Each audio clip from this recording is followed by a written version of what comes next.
Hello दोस्तों, आप लोग कैसे हैं। उम्मीद करते हैं कि आप लोग बढ़िया होंगे, घर पे होंगे, एंजॉय कर रहे होंगे और अच्छे से पढ़ाई भी कर रहे होंगे। पढ़ाई के साथ साथ जो जरूरी चीज है वो भी कर रहे होंगे। तो जैसा कि आप लोग को पता है कि मैंने एक्सरसाइज 1.1 जो एनसीईआरटी का है वो कंप्लीट कर चुका हूं। और उसमें जो बेसिक कॉन्सेप्ट था क्वेश्चन के बारे में या कोई चीज के बारे में, मैंने हर चीज को क्लियर किया है।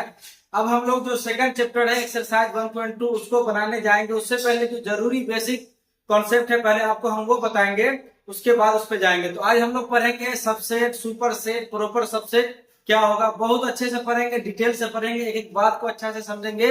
तो आप मेरी आवाज को सिर्फ गौर से सुनिएगा, हर एक बात अच्छा से समझ में आएगा, बहुत डीपली समझ में आएगा। चलिए पहला जो है उसको पढ़ाते हैं यहाँ पर। सबसेट, सबसेट बहुत जगह आपको काम दिया है, ठीक है।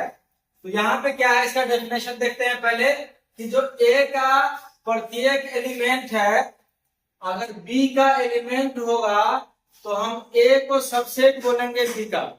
यानी कि ए का जो प्रत्येक एलिमेंट बी का बी का एक एलिमेंट होगा तो हम क्या बोलेंगे, A is subset of B बोलेंगे। या आप इसको ऐसे भी याद रख सकते हैं समझने के लिए, जो बहुत अच्छी बात है जो हम बताने जा रहे हैं कि देखिए यहाँ पर ए का सभी एलिमेंट, ए का अगर सभी एलिमेंट बी के अंदर में होगा, बी के अंदर में होगा तो ए को हम सबसेट बोलेंगे। चलिए हम इसका क्या करते हैं, एग्जांपल देखते हैं। उससे पहले देखिए तो इसको डिनोट कैसे करते हैं। तो अगर ए जो है सबसेट है बी का तो हम इस तरीके से इसको लिखते हैं, ठीक है। इसका हम एग्जांपल देख लेते हैं यहाँ पर कि मान लेते हैं कि ए हमारे पास कुछ इस तरीके से 1 2 3 है और बी हमारे पास सेट कुछ इस तरीके से है 2 8 9 1 5 3, कुछ इस तरीके से है, ठीक है। तो यहाँ पे आप क्या देख पा रहे हैं, यहाँ पे देख पा रहे हैं कि ए का सभी एलिमेंट बी के अंदर में प्रेजेंट है, इसलिए ए को क्या बोलेंगे, सबसेट बोलेंगे बी का। यहाँ पे आप देख सकते हैं कि 1 जो है यहाँ पर है, इसमें 2 जो है बी के अंदर में है, 3 जो है बी के अंदर में है। तो यहाँ पे हम बोल सकते हैं कि A is a subset of B, है ना। ए का अगर सारा एलिमेंट बी के अंदर में होगा तो हम बोलेंगे A is a subset of B, जिसको लिखते हैं कुछ इस तरीके से, ठीक है। चलिए हम लोग क्या करते हैं, आगे बढ़ते हैं। दूसरा है प्रॉपर सबसेट।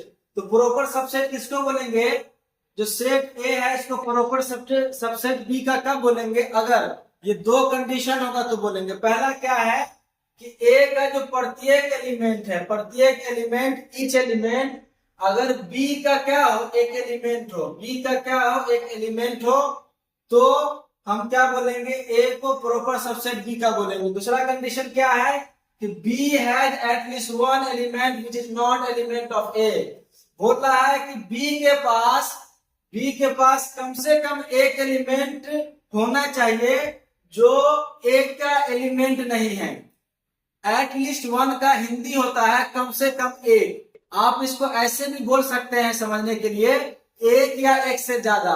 यानी कि अगर बी अगर सेट है तो बी में एक या एक से ज्यादा एलिमेंट ऐसा है जो ए के अंदर में नहीं है, एक के अंदर में प्रेजेंट नहीं है, तब हम लोग क्या बोलेंगे, A is a proper subset of B बोलेंगे। तो उसका हम यहाँ पे एग्जांपल देख लेते हैं। यहाँ पे हम मान लेते हैं कुछ इस तरीके से 1 2 8 यहाँ पे ले लिए और बी यहाँ पे हम ले लिए 3 1 2 8 7, कुछ इस तरीके से ले लिए।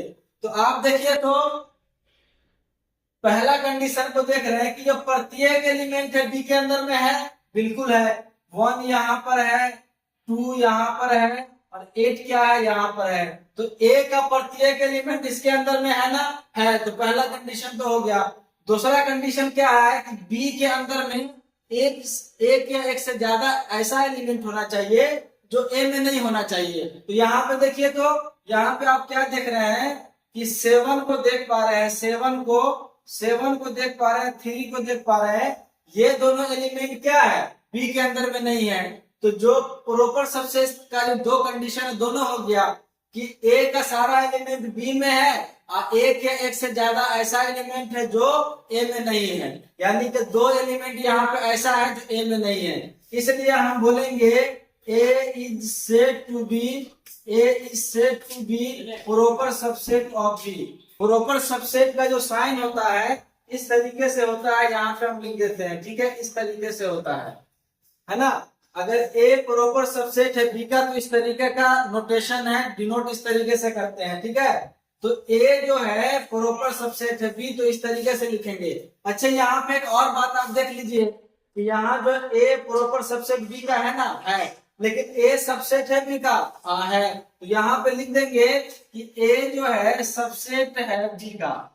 यानी कि इससे आपको ये बात समझ में आ गया कि अगर ए जो है प्रॉपर सबसेट है बी का तो ए सबसेट बी का हमेशा। देखिए यहाँ पे अब देखिए कि सबसेट और प्रॉपर सबसेट में फिर डिफरेंस किस चीज का है, तो उसको यहाँ पे देखिए। यहाँ पे हम क्या कर लेते हैं कि एक सेट ले लेते हैं ए या पी मान लेते हैं, यहाँ पे पी, ठीक है, क्या है, 1 है, 2 है, 3 है, ठीक है। और यहाँ पे हम मान लेते हैं आर सेट, यहाँ पे हम क्या ले लेते हैं, 3 ले लिए, 2 ले लिए, 1 ले लिए, इस तरीके से। तो हम क्या देख रहे हैं कि P और R क्या है, P और R जो है यहाँ पर P और R क्या है, इक्वल सेट है। इक्वल सेट है तो हम इसको बोल सकते हैं कि P जो है सबसेट है R का, लेकिन P जो है प्रॉपर सबसेट नहीं है R का, ठीक है। तो कहने का मतलब ये हो गया, जब इक्वल सेट होगा ना तो उस सिचुएशन में P जो है सबसेट R का होगा, लेकिन P जो है प्रॉपर सबसेट नहीं होगा, क्योंकि R के अंदर एक भी ऐसा एलिमेंट नहीं है जो P के अंदर में नहीं है। कम से कम एक एलिमेंट ऐसा होना चाहिए ना R में जो P में नहीं होना चाहिए। इसलिए जब कभी इक्वल सेट होगा उसी सिचुएशन में वो सबसेट तो होगा, प्रॉपर नहीं होगा। तो इन दोनों में यही डिफरेंस है, ठीक है। तो यहाँ पे आप समझ गए होंगे। चलिए, तो यहाँ पे एक बात और देख लीजिए, अगर मान लेते हैं कि A या कोई और चीज ले लेते हैं यहाँ पर कि M जो है, M अगर सबसेट है N का, है ना, और फिर मान लीजिए कि N जो है सबसेट है M का, अगर दोनों एक दूसरे का सबसेट है तब इस सिचुएशन में N और M क्या हो जाएगा, इक्वल सेट हो जाएगा। तो आपको समझ में आ गया होगा इन दोनों में डिफरेंस। तो एक मतलब और हम आपको बता देते हैं, ठीक है। देखिए, जब कभी प्रॉपर सबसेट होगा तो वो 100% सबसेट होगा, लेकिन अगर सबसेट है लेकिन इक्वल नहीं है, तो इक्वल अगर नहीं है, अगर वो सबसेट है तो वो भी क्या होगा, प्रॉपर सबसेट होगा। यानी इक्वल को छोड़ करके अगर वो सबसेट है तो वो क्या होगा, प्रॉपर सबसेट होगा, और सारा प्रॉपर सबसेट क्या हो जाएगा, सबसेट, प्रॉपर सबसेट एक सबसेट हो जाएगा। इन इक्वल वाला केस छोड़ करके प्रॉपर और सबसेट दोनों क्या हो जाता है, एक ही हो जाता है। दोनों को बोल सकते हैं कि प्रॉपर भी बोल सकते हैं, सबसेट भी बोल सकते हैं, दोनों बोल सकते हैं। तो उम्मीद है कि आप यहाँ पे समझ गए होंगे। देखिए, अलग अलग बुक में ना उसको अलग अलग नोटेशन है, अलग अलग रिप्रेजेंट किया जाता है सबसेट का, प्रॉपर सबसेट का।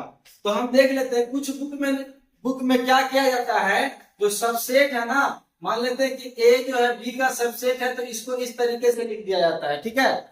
अगर मान लेते हैं अगर वही प्रॉपर सबसेट है तो इसको क्या किया जाता है, इसको कर दिया जाता है, इसको हम यहाँ पे लिख देते हैं कि A जो है सबसेट B, ऐसे करके लिख दिया जाता है, and A not equal to B। तो कहने का मतलब अगर सबसेट होता है तो कुछ बुक में ऐसे लिखा जाता है और प्रॉपर सबसेट को ऐसे लिखा जाता है, लेकिन हम लोग यहाँ पर सबसेट को क्या कर रहे हैं, इस तरीके से लिख रहे हैं। तो आप समझ गए होंगे कि कैसे लिखा जाता है, तो आप समझ जाए, कोई दिक्कत नहीं है। एक जो लास्ट है जो बहुत आसान है, इसको देख लेते हैं, इसको एग्जांपल से ही देख लेते हैं। चलिए, हम मान लेते हैं ए सेट यहाँ पर कुछ इस तरीके से है, जो ऊपर में था सबसेट में उसी को ले लेते हैं, ठीक है। 1 है, 2 है, 3 है, ठीक है। अब बी यहाँ पे क्या ले लेते हैं, 2 है, 8 है, 9 है, और 1 है, 5 है, 3 है। तो यहाँ पे हम देख रहे हैं 2 सेट है। तो देखिए, ए जो है सबसेट बी का है ना, तो इसी को हम लोग क्या बोलते हैं, बी को क्या बोल देंगे, बी को हम लोग सुपर सेट बोल देंगे कि B is a superset of A, ठीक है ना। तो यहाँ पे देखिए, अगर ए जो है बी का सबसेट है तो बी को ही सुपर सेट ऑफ ए बोलेंगे। दोस्तों यहाँ पे आते हैं, हम लोग देखते हैं ये बेसिक चीज है तो इसको भी थोड़ा सा पढ़ लेते हैं जो बेसिक है। इसमें क्या बोल रहा है कि एवरी सेट क्या है, खुद एक सबसेट है। ठीक है, अगर हम कोई भी सेट ले लेते हैं, मान लेते हैं कि ए सेट है, उसमें एलिमेंट कुछ भी हो, ये जो ए सेट है खुद का क्या है, सबसेट है। ठीक है, मान लेते हैं कि हम यहाँ पे बी कोई सेट ले लेते हैं, तो बी सेट क्या है, खुद का सबसेट है। ठीक है, हाँ, लेकिन ए जो है ए का प्रॉपर सबसेट नहीं होगा, ए का सबसेट होगा, प्रॉपर नहीं होगा। प्रॉपर आपको पता है कि इक्वल नहीं होना चाहिए, ये तो इक्वल हो रहा है ना, ये आपको हम बता चुके हैं। चलिए आगे देखिए, तो empty set is a subset of each set. जो एम्प्टी सेट है वो प्रत्येक सेट का क्या है, सबसेट है। मान लेते हैं यहाँ पे हम लोग कि ए सेट है। ठीक है, तो यहाँ पर ये जो हम देख रहे हैं इसको फाई बोलते हैं, जो एम्प्टी सेट को दिखाता है। तो एम्प्टी सेट क्या है, इस सेट का सबसेट हो गया, क्योंकि एम्प्टी सेट जो है सभी का सबसेट होता है, सभी सेट का। तो यहाँ पे अगर हम ले लेते हैं, फाई ले लिए, ये सबसेट क्या हो जाएगा, बी का हो जाएगा। तो कोई भी सेट ले लेंगे ना, तो फाई जो है एम्प्टी जो है सबसेट हो जाएगा, है ना। चलिए आगे बढ़ते हैं। एक देखिए तो यूनिवर्सल सेट है, इसको इसकी डेफिनेशन जानने की जरूरत नहीं, एक एग्जांपल से इसको हम समझाते हैं। मान लेते हैं यहाँ पे हम ए कोई सेट है 2 3, बी कोई सेट है यहाँ पर 9 7 5, और यहाँ पर एक और सेट ले लेते हैं, है ना। यहाँ पर हम एक सेट ले लेते हैं 1 10 ले लेते हैं। ठीक है, अब देखिए तो अगर इसको हम इस तरीके से लिख देते हैं, यूनिवर्सल सेट को जो है ना डिनोट करने का कई तरीका यहाँ पे लिख देते हैं। एक ऐसे भी किया जाता है, दूसरा ऐसे भी किया जाता है, ऐसे भी किया जाता है। जनरली हम इसको फॉलो करते हैं। ठीक है, इस ऐसा हम लोग लिखते हैं। तो यहाँ पे देखिए तो क्या करेंगे, अगर हम इसको ऐसे लिख देते हैं 1 2 3 4 5 6 7 8 9 10। तो अब यहाँ पे देखिए तो ये तीनों सेट इसमें आ गया कि नहीं आ गया, तीनों सेट का एलिमेंट इसमें आ गया कि नहीं आ गया, आ गया। इसलिए इसको हम क्या बोलेंगे, यूनिवर्सल सेट। देखिए 2 3 है तो 2 3 यहाँ आ गया, 9 7 5 9 7 5 वो भी आ गया, 1 10 तो 1 और 10 भी आ गया। अगर चाहे तो आप क्या कर सकते हैं, इसको ऐसे भी लिख दें। क्या लिख दें कि जो यहाँ पे आप क्या देख रहे हैं कि ये जो है 6, ये, और आप क्या देख रहे हैं 4 और 6, ये दोनों को देखिएगा आप, ये दोनों एलिमेंट इन तीनों सेट में से किसी में नहीं है।